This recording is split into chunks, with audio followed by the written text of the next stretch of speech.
Not all connections are good.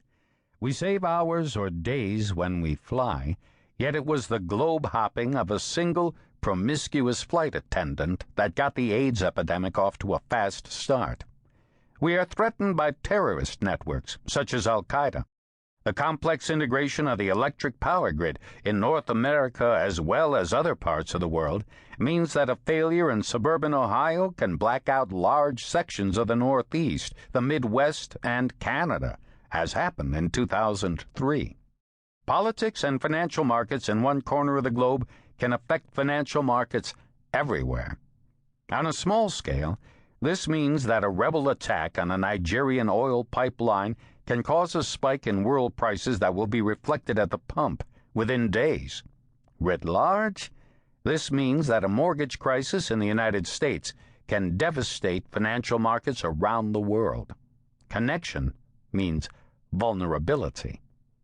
But most of our networks, most of the time, appear to advance human progress, leading to greater efficiencies and broader knowledge. We realize, for example, that we are part of social networks that extend far beyond our immediate circle of friends. John Guare's play, 6 Degrees of Separation, popularized the notion that everybody on the planet is connected to everyone else through a maximum of 6 intermediaries.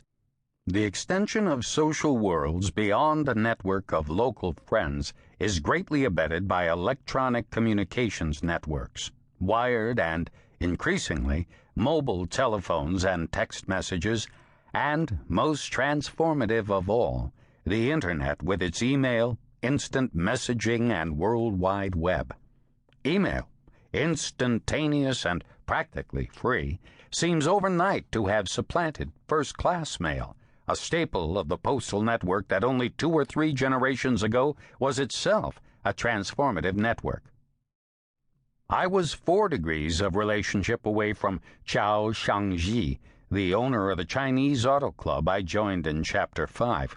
Between us were my friend Kathy Hanauer, a writer, her mother in New Jersey, who had taken a trip through China, and Xiao Jing, who had shown the mother around Xi'an in northwest China.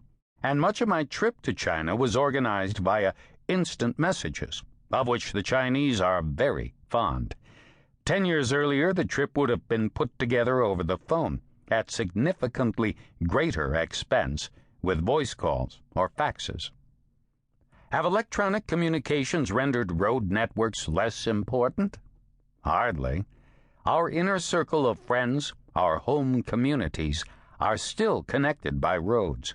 Everything real, by which I mean everything non-virtual, food, furniture, goods of every description, including computers, I should add, might be ordered online, but they actually arrive overland, by train or plane perhaps for some of their journey, but always substantially by road.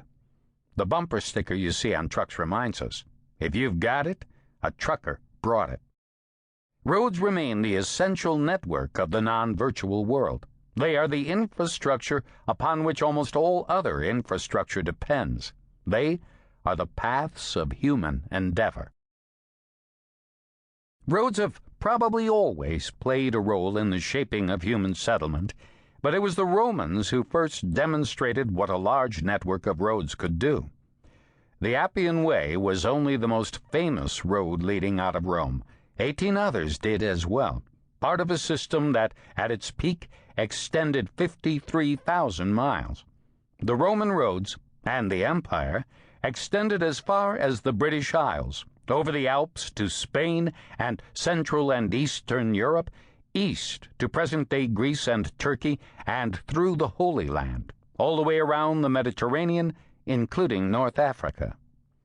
Constructed over 800 years, they allowed for the movement of armies and the expansion of empire. Roman roads were nonparalleled. Soldiers, roads were built by the military, dug a deep bed, and then filled it with layers of gravel or other rocks, depending on the location. Principal routes were paved with cut stones that fit together with mosaic tightness. Their bottom surfaces, sunk into the substrate, were diamond-shaped. The road was cambered, higher in the